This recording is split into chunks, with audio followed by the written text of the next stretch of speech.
الله الرحمن الرحيم الذين يؤمنون بالغيب ويقيمون الصلاة ومما رزقناهم ينفقون۔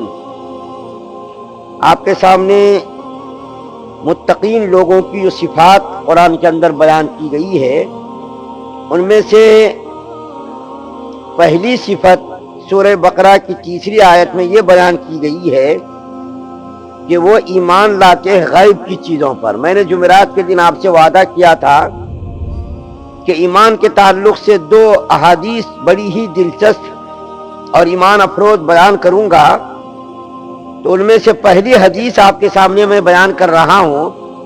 وہ حدیث جو ہمارے نبی صلی اللہ علیہ وسلم کی زندگی کے آخری دنوں میں یہ واقعہ پیش آیا ہے، جس کو میں بیان کر رہا ہوں ابھی۔ ہمارے نبی صلی اللہ علیہ وسلم کی زندگی کے آخری دنوں میں واقعہ پیش آیا کہ ایک مرتبہ نبی اکرم صلی اللہ علیہ وسلم صحابہ کرام کے ساتھ بیٹھے ہوئے تھے۔ صحابہ کرام جھرمٹ کی طرح چاروں طرف سے گھیرے ہوئے تھے اللہ کے رسول صلی اللہ علیہ وسلم کو۔ یہ حدیث جو میں بیان کر رہا ہوں یہ پوری حدیث کا نچوڑ ہے۔ جیسا کہ میں نے پہلے بیان کیا سورہ فاتحہ پورے قرآن پاک کا نچوڑ ہے، اسی طریقے سے یہ حدیث جو میں بیان کر رہا ہوں پوری حدیث کا نچوڑ ہے، ذخیرہ ہے۔ تو اللہ کے رسول صلی اللہ علیہ وسلم بیٹھے ہوئے تھے، صحابہ کرام بھی بیٹھے ہوئے تھے، گھیرے ہوئے تھے۔ اچانک ایک آدمی نہایت ہی خوبصورت حسین جمیل، جس کے کپڑے بالکل سفید اور سر کے بال بالکل کالے سیاہ، مجمع کو چیرتا ہوا وہ آدمی آ کر کے اللہ کے رسول صلی اللہ علیہ وسلم کے سامنے بیٹھ گیا۔ مدینے کے لوگ دیکھ رہے ہیں یہ نیا آدمی ہے، اگر یہ مسافر ہے تو اس کے چہرے پر کوئی گرد و غبار ہونا چاہیے تھا، کپڑے کے اندر کچھ میل ہونا چاہیے تھا، مٹی دھول وغیرہ کچھ ہونی تھی، کچھ بھی نہیں ہے، بالکل صاف ستھرا ہے۔ اور اگر یہ مدینے کا ہے تو مدینے کا کوئی آدمی اس کو پہچانتا نہیں، مدینے کا رہنے والا تو کوئی پہچانتا نہیں، مسافر ہے تو مسافر کی کوئی علامت نہیں ہے۔ وہ آدمی آیا اور آ کر کے اللہ کے رسول صلی اللہ علیہ وسلم کے سامنے بیٹھ گیا، اور ایک روایت میں آتا ہے کہ اللہ کے رسول صلی اللہ علیہ وسلم کے گھٹنوں سے اپنا گھٹنا ملا کر کے بیٹھ گیا۔ اس کے بعد انہوں نے آتے ہی پوچھا یا رسول اللہ صلی اللہ علیہ وسلم مل اسلام، اسلام کیا ہے؟ اس حدیث کے اندر پوری اسلامی تعلیمات کو بیان کر دیا گیا، اسلام کیا، ایمان کیا، احسان کیا اور قیامت کب آئے گی، یہ ساری چیزیں اس حدیث کے اندر بیان کر دی گئی ہیں۔ تو انہوں نے آ کر کے سوال کیا مل اسلام، اسلام کیا ہے؟ تو اللہ کے رسول صلی اللہ علیہ وسلم نے ارشاد فرمایا اسلام یہ ہے اللہ تعالیٰ کو ایک ماننا، اور اللہ کے رسول صلی اللہ علیہ وسلم کو آخری نبی ماننا، نماز ادا کرنا، حج، زکوٰۃ، رمضان کے روزے، 5 چیزوں کا نام کیا ہے؟ اسلام ہے۔ تو انہوں نے کہا صدقت یا رسول اللہ صلی اللہ علیہ وسلم، آپ نے بالکل سچ فرمایا۔ صحابہ کے نام کو اور بڑا تعجب ہوا، خود ہی سوال کر رہا اور اس کی تصدیق بھی کر رہا، اس کا مطلب یہ پہلے سے ان کو معلوم تھا، پھر یہ سوال کیوں کر رہا آدمی؟ سوال بھی کر رہا اور اللہ کے رسول صلی اللہ علیہ وسلم جواب دے رہے ہیں، تو جواب دینے کے بعد پھر اس کی تصدیق بھی کر رہا، تائید بھی کر رہا، یا رسول اللہ آپ نے بالکل سچ فرمایا۔ اس کے بعد اس نے کہا کہ مل ایمان، ایمان کیا ہے؟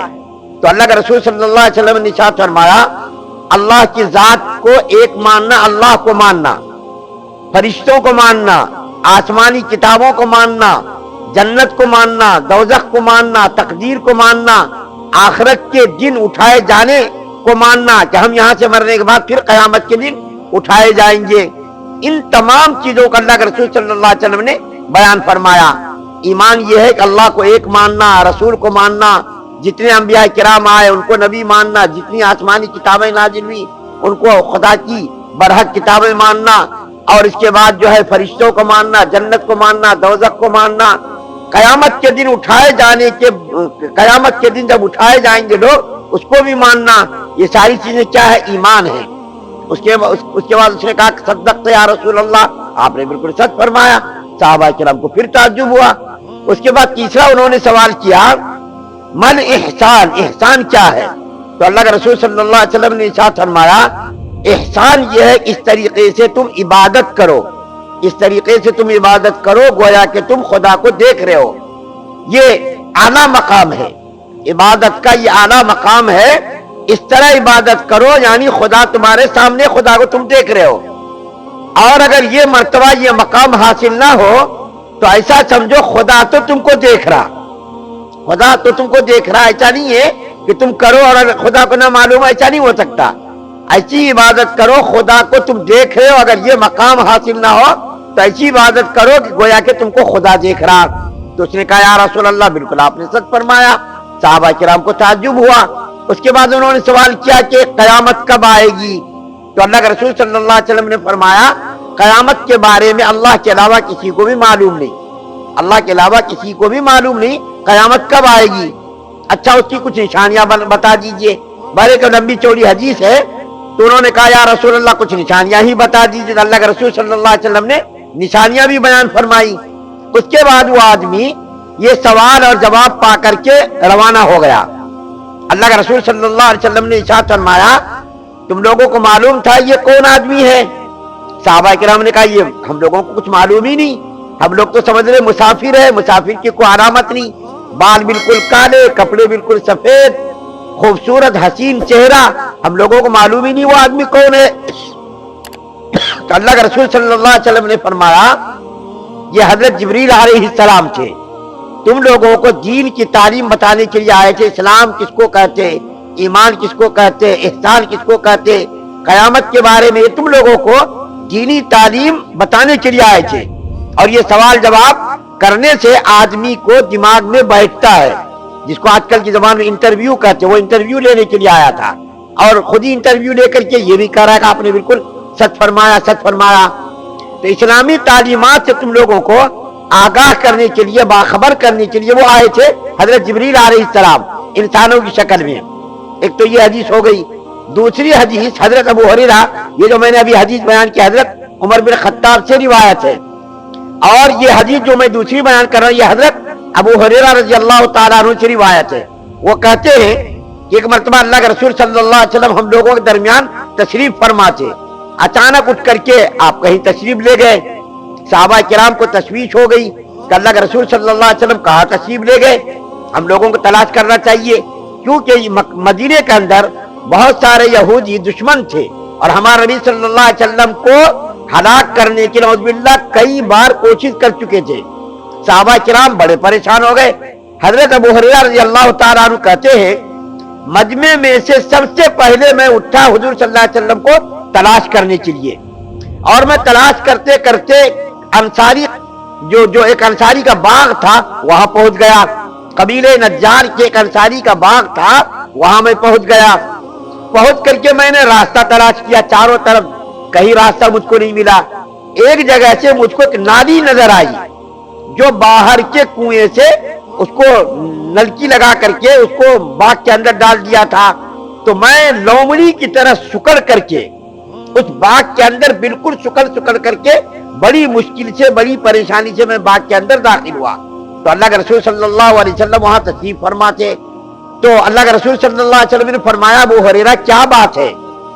تو حضرت ابو ہریرہ رضی اللہ تعالیٰ عنہ نے عرض کیا یا رسول اللہ صلی اللہ علیہ وسلم آپ ہم لوگوں کے مجمع میں تشریف فرما تھے، اچانک اٹھ گئے، ہم لوگوں کو تشویش لاحق ہو گئی کہ آپ کہاں گئے، یہودی کوئی نقصان نہ پہنچا دے. تو ہم آپ کو تلاش کرنے کے لیے آئے ہیں. اللہ کے رسول صلی اللہ علیہ وسلم نے خوش ہو کر کے اپنی جوتی مبارک حضرت ابو ہریرہ کو دی اور دے کر کے کہا جو یقین کے ساتھ اللہ کی توحید کو مانے، اعتماد کے ساتھ، یقین کے ساتھ جو اللہ کو ایک مانے، اللہ تعالیٰ کو ایک مانے اور اس کی توحید کا اقرار کرے، جا کر کے اس کو بشارت دے دو کہ وہ جنتی ہے. اس کو جا کر کے بشارت دے دو کہ کیا ہے، وہ جنتی ہے. حضرت ابو ہریرہ رضی اللہ تعالیٰ عنہ بڑی خوشی کے ساتھ باہر آئے. تو صحابہ کرام بھی پیچھے پیچھے حضور صلی اللہ علیہ وسلم کو تلاش کرنے کے لیے آ رہے تھے. حضرت عمر فاروق رضی اللہ تعالیٰ عنہ سے ملاقات ہو گئی جس کا ذکر آپ سن رہے جمعے میں بھی، گزشتہ جمعے بھی، کل کے جمعے میں آپ نے سنا. حضرت عمر فاروق رضی اللہ تعالیٰ عنہ نے حضرت ابو ہریرہ سے پوچھا حضرت ابو ہریرہ یہ کیا ہے؟ بڑی خوشی کے ساتھ حضرت ابو ہریرہ رضی اللہ تعالیٰ عنہ نے ان لوگوں سے کہا دیکھو یہ اللہ کے رسول صلی اللہ علیہ وسلم کی جوتی مبارک ہے اور اللہ کے رسول صلی اللہ علیہ وسلم نے خوشخبری سنائی ہے جو آدمی دل کے یقین کے ساتھ اللہ کی وحدانیت کا اقرار کرے اس کو جا کر جنت کی بشارت دے دو۔ حضرت عمر فاروق رضی اللہ تعالیٰ عنہ نے ایک گھوسا مارا حضرت ابو ہریرہ کو۔ حضرت ابو ہریرہ سرین کے بل گر گئے، حدیث کے یہ جملے ہیں، سرین کے بل گر گئے۔ اس کے بعد اٹھے اور روتے ہوئے حضور صلی اللہ علیہ وسلم کی خدمت میں آئے تو اللہ کا رسول صلی اللہ علیہ وسلم نے پوچھا کیا بات ہے ابو ہریرہ، کیوں رو رہے ہو تم؟ تو انہوں نے کہا یا رسول اللہ آپ نے مجھ کو بشارت سنانے کے لیے ان لوگوں سے کہا کہ آپ بشارت سنا دو، میں بشارت سنانے کے لیے گیا، حضرت عمر فاروق رضی اللہ تعالیٰ عنہ نے میرا یہ حال کر دیا۔ آپ کی جوتی مبارک اللہ کے رسول صلی اللہ علیہ وسلم نے جوتی اس لیے دی تاکہ لوگوں کو یقین ہو جائے کہ ابو ہریرہ جو بات عرض کر رہے وہ بالکل صحیح ہے۔ جوتی ساتھ میں اس لیے دیا حضور صلی اللہ علیہ وسلم نے تاکہ یقین ہو جائے کہ اللہ کے رسول صلی اللہ علیہ وسلم کی بات میں کوئی شک و شبہ نہیں ہے۔ پیچھے سے حضرت عمر فاروق رضی اللہ تعالیٰ عنہ بھی پہنچ گئے تو اللہ کے رسول صلی اللہ علیہ وسلم نے حضرت عمر فاروق رضی اللہ تعالیٰ عنہ سے پوچھا اے عمر تم نے کیوں مارا حضرت ابو ہریرہ کو؟ تو حضرت عمر فاروق رضی اللہ تعالیٰ عنہ نے عرض کیا یا رسول اللہ صلی اللہ علیہ وسلم آپ لوگوں کو عمل کرنے دیجئے، کہیں ایسا نہ ہو کہ اس بشارت کو سن کر کے لوگ عمل نہ کرے، عمل کرنا چھوڑ دے کرے۔ اللہ کے رسول صلی اللہ علیہ وسلم نے اتنی بڑی بشارت سنائی، توحید کا جو اقرار کرے یقین کے ساتھ اعتماد کے ساتھ اس کو جنت کی بشارت سنا دو، تو کہیں ایسا نہ ہم لوگ عمل کرنا چھوڑ دیں اور اسی پر بھروسہ کر کے بیٹھ جائیں۔ یا رسول اللہ میری گزارش یہ ہے کہ آپ لوگوں کو عمل کرنے دیجئے اور عمل کرنے پر آمادہ لوگ رہیں گے، ورنہ بھروسہ کر کے بیٹھ جائیں گے لوگ، عمل نہیں کریں گے۔ تو اللہ کے رسول صلی اللہ علیہ وسلم نے فرمایا اے عمر اگر تمہاری یہ رائے اور تمہارا یہ مشورہ ہے ٹھیک ہے، لوگوں کو عمل کرنے دو۔ بارے کر دیکھیں یہ حدیث ہم لوگوں کو بھی پہنچ گئی۔ صحابہ کرام کیسے خدا سے ڈرنے والے تھے، بعض صحابہ کرام نے حدیث کو آخری عمر تک نہیں بیان کیا، کہیں غلطی نہ ہو جائے، کہیں حضور صلی اللہ علیہ وسلم کے فرمان کے مطابق جو آدمی جان بوجھ کر میری حدیث میں خیانت کرے، میری حدیث کو غلط پہنچائے، اس کے لیے جہنم اس کا ٹھکانہ۔ تو بعض صحابہ کرام نے آخری وقت میں وہ حدیث بیان کی، دیکھو اللہ کے رسول صلی اللہ علیہ وسلم نے ایسا فرمایا، ایسا ارشاد فرمایا، یہ بات ارشاد فرمائی، کہیں ایسا نہ ہو کہ ہم حدیث کو سینے میں لے کر کے چلے جائیں اور لوگوں کو معلوم نہ ہو۔ بارے کبھی یہ جو آپ کے سامنے دو احادیث بیان کی گئی، ان دونوں احادیث کے اندر ایک پہلی حدیث کے اندر تو ایمان کا، اسلام کا خلاصہ بیان کیا گیا، اسلامی تعلیمات کا نچوڑ بیان کیا گیا۔ دوسری حدیث شریف میں ایمان والوں کے لیے بشارت بیان کی گئی کہ ایمان کے ساتھ جو آدمی اللہ کے ایک مان کر کے دنیا سے جائے گا اس کے لیے جنت تو ہے۔ اگر عمل کے اندر کمی ہوگی، عمل اگر آدمی نہیں کرے گا تو اس کو جہنم میں ڈالا جائے گا، لیکن جہنم میں ڈالنے کا یہ مطلب نہیں کہ ہمیشہ ہمیشہ جہنم میں رہے گا۔ جہنم کی سزا بھگت کر کے اس کو اللہ نکال کر کے جنت کے اندر ڈالیں گے۔ ابھی بہت ساری احادیث ایمان کے متعلق باقی ہے، انشاءاللہ ہم کل بھی بیان کریں گے کچھ احادیث۔ اور ایک واقعہ ایک یہودی کا جو آخری وقت میں مسلمان ہوا جس کا نام شمعون تھا حسن بصری کے زمانے میں، اس کو انشاءاللہ آپ کے سامنے بیان کریں گے۔ یہ بات میں اس لیے بیان کر رہا ہوں ایمان کتنی بڑی دولت ہے۔ بار بار یہ احادیث قرآن اور جو میں آپ کے سامنے بیان کر رہا ایمان کی اہمیت کے تعلق سے، ایمان کتنی بڑی دولت ہے، ہم کو اس کا احساس نہیں ہے۔ اس کا احساس کرانے کے لیے میں بار بار اس بات کو بیان کر رہا ہوں تاکہ ایمان کی اہمیت ہمارے دل کے اندر بیٹھ جائے۔ اور آپ کو معلوم ہے جب کوئی بات بار بار کہی جاتی ہے تو اس کی اہمیت بیٹھتی ہے۔ برنارڈ شاہ جو یہودیوں کا قول ہے کہ ایک جھوٹ بات کو اتنی بار دہراؤ کہ اس کو یقین، لوگوں کو یقین ہو جائے، اور آج یہی ہو رہا۔ ایک غلط بات کو یہودی لوگ بار بار ٹی وی کے ذریعے، اخبارات کے ذریعے، انٹرنیٹ کے ذریعے اتنا پھرا رہے کہ لوگ اس کو سچ سمجھ لے رہے ہیں۔ تو کیا سچ بات اگر ہم آپ کے سامنے بار بار عرض کریں گے تو کیا سچائی کی اہمیت ہمارے دل کے اندر پیدا نہیں ہوگی؟ بالکل یقیناً پیدا ہوگی۔ جب جھوٹ بات کے اندر یہ خاصہ ہے کہ بار بار کہنے سے آدمی اس کو سچ سمجھ لیتا، تو ایمان کے بارے میں ہم جب بار بار آپ کے سامنے بیان کریں گے تو کیا ایمان کی اہمیت، ایمان کی عظمت ہمارے دل کے اندر پیدا نہیں ہوگی؟ یقیناً پیدا ہوگی۔ اللہ سے دعا ہے کہ اللہ تعالیٰ تمام مسلمانوں کی ایمان کی حفاظت فرمائے، کفر سے، شرک سے، نفاق سے، بدنیتی بد اخلاق سے ہم سب کی حفاظت فرمائے، ساری امت مسلمہ پر رحم اور کرم کا معاملہ فرمائے۔